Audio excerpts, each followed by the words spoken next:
moi personnellement, j'envisage de quitter la France. Je suis née en France d'une mère française, mais je me sens de moins en moins en sécurité dans ce pays, quoi. Je me sens de plus en plus entourée de fascistes, donc... Alors moi, je trouve ça inadmissible, étant donné que les étrangers ont plus de droits que nous, habitants de Saint-Denis, depuis plus de 20 ans. S'ils ne veulent pas s'assimiler, il faut les renvoyer chez eux. Salut à tous et bienvenue sur VA+. Aujourd'hui, on se retrouve pour un nouveau micro-trottoir. On est à Saint-Denis, dans le 93, et on va parler de la proposition de loi du député Renaissance Sacha Houlié qui veut donner le droit de vote aux étrangers pour les élections municipales. On allait parler aux habitants de Saint-Denis, français ou pas français. C'est parti. Bien évidemment. Pourquoi ? Parce qu'ils contribuent au quotidien, au développement de leur collectivité, ils paient les impôts, ils participent au bon vivre et je ne vois pas pourquoi on ne leur donne pas le droit de dire et d'exprimer ce qu'ils pensent en fait de la personne qui va les représenter. Je vis ici, ça fait 20 ans. Donc c'est normal que je puisse avoir aussi le droit de voter. Quand on a le droit de vote, des fois, c'est bien aussi. Comme ça, on peut donner une opinion dessus. C'est donc normal qu'ils puissent voter, à condition, comme je vous dis, qu'ils habitent la cité, qu'ils aient des papiers qui leur permettent de voter. Pourquoi pas, parce que nous résidons ici. Et on a le droit aussi de contribuer aussi à l'évolution de la commune.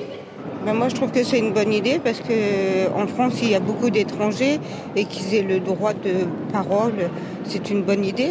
Alors moi, je trouve ça inadmissible, étant donné que les étrangers ont plus de droits que nous, habitants de Saint-Denis, depuis plus de 20 ans. Tous les migrants, tous les habitants ont droit à des allocations, des appartements, tout gratos.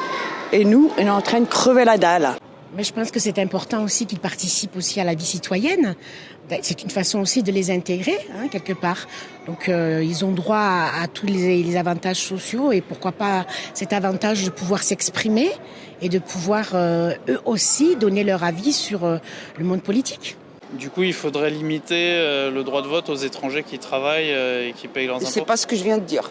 Il y a des citoyens qui sont issus de l'immigration, d'accord, mais ils ne peuvent pas exercer un métier précis, mais quand même, on les voit parfois dans la société civile, ils sont même en dehors de travail, ils sont dans des associations, ils sont volontaires dans beaucoup de choses pour faire vivre leur collectivité. Donc on ne va pas les discriminer parce qu'ils n'ont pas de métier pour une raison ou une autre, même pour la discrimination aussi, parce que vous êtes issu de l'immigration, donc tu ne travailles pas. Et ça, on le vit au quotidien. Il y a certaines personnes avec qui on échange, c'est leur problème au quotidien. Du coup, avant de parler du droit de vote des étrangers, il faudrait déjà les assimiler. Il faut déjà les assimiler, évidemment. Évidemment, mais comment faire ?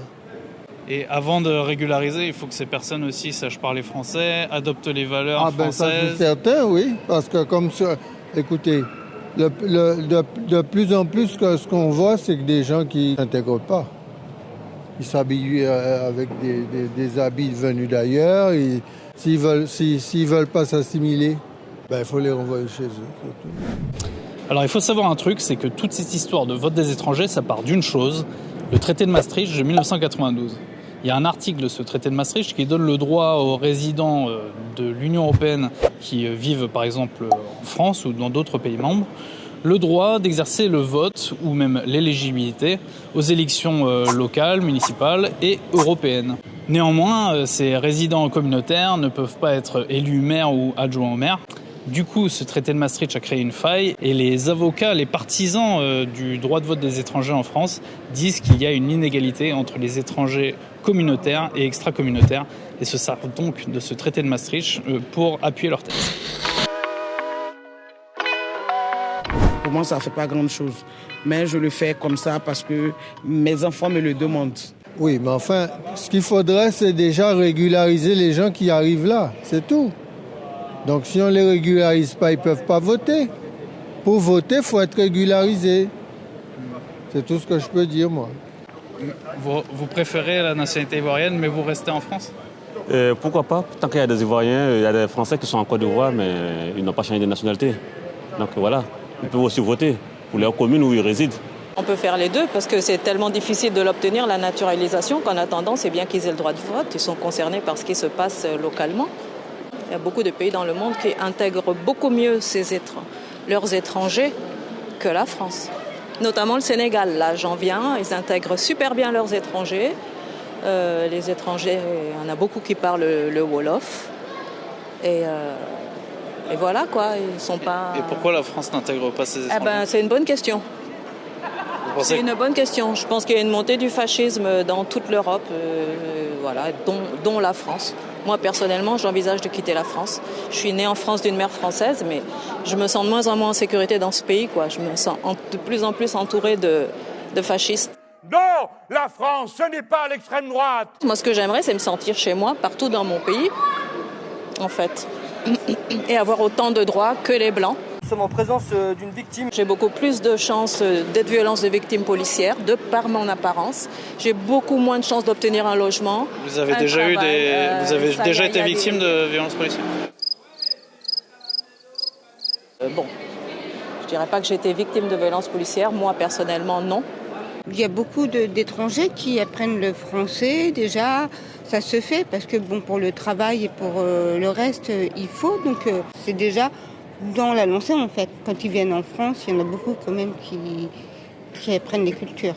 Après, c'est un choix de chaque citoyen de prendre la nationalité.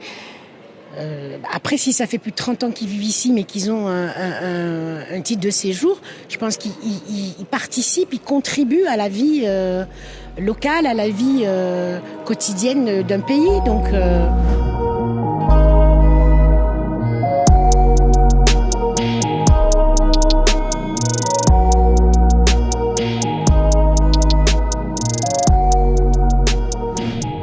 Alors, il faut savoir que cette histoire de droit de vote des étrangers, c'est pas quelque chose qui sort de nulle part. C'est un vieux débat en France. La première fois qu'il est rentré sur la table, c'était en 1981. François Mitterrand, lors de la campagne des élections présidentielles, propose cela dans ses 110 propositions. Malheureusement pour lui, à l'époque, le RPR, incarné par Jacques Chirac, est très fort.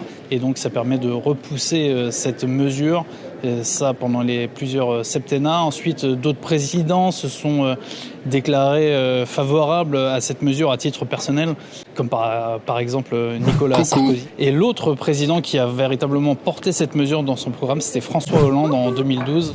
Ça faisait partie de son projet de campagne présidentielle, mais à l'exercice du pouvoir, François Hollande n'a pas eu l'occasion de mettre en place cette mesure. Parce que la pauvreté. Parce que c'est la pauvreté, c'est à cause de ça que j'ai ici. Parce qu'on n'a pas de moyens chez nous, on n'a pas assez de travail là-bas. Les Français ils sont tout pris chez nous, c'est à cause de ça qu'on est là. S'ils n'ont rien pris là-bas chez nous, on va rester chez nous. C'est à cause de ça, on n'a pas de choix. Si le pays il est tel qu'il est comme il est aujourd'hui, c'est parce que la France est partie à foncer sur les gens jusqu'à l'autre bout du monde. C'est quand même la France qui est un pays colonisateur, qui a foncé sur les gens pour aller les coloniser. Elle est partie chercher les gens. Pourquoi vous croyez qu'il y a autant de gens comme moi ici? C'est dû à l'histoire de la France. On a aussi une part de responsabilité dans les guerres qu'il y a un peu partout. On est un des plus gros vendeurs d'armes, donc ça serait naïf de penser qu'on n'a rien à voir avec les guerres dans le monde en fait. Mais si la France est si coupable et si responsable, pourquoi ces personnes viennent en France ?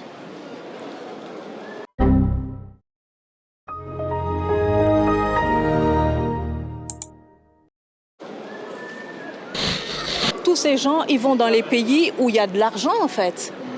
Tous les pays occidentaux, en fait, qui se nourrissent sur le dos des autres pays depuis plusieurs siècles. Donc les gens, ils vont là où il y a de l'argent, là où l'argent qui a été pillé à leur pays est. C'est là qu'ils vont les gens, vous comprenez? C'est pas une question de parce qu'ils aiment la France ou parce qu'ils n'aiment pas la France. Ils vont là où ils peuvent vivre, en fait. Et en Algérie, les étrangers, ils n'ont pas le droit de vote? Non, je pense pas, non. Je pense pas que ceux qui sont pas d'origine algérienne puissent voter.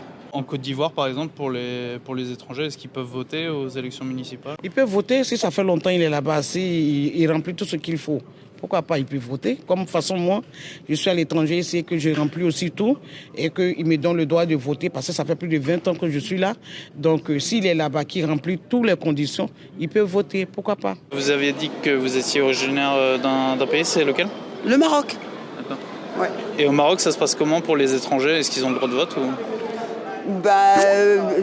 Non, du tout, mais quand ils sont naturalisés, ils ont le droit aussi. Déjà que les Marocains votent d'abord.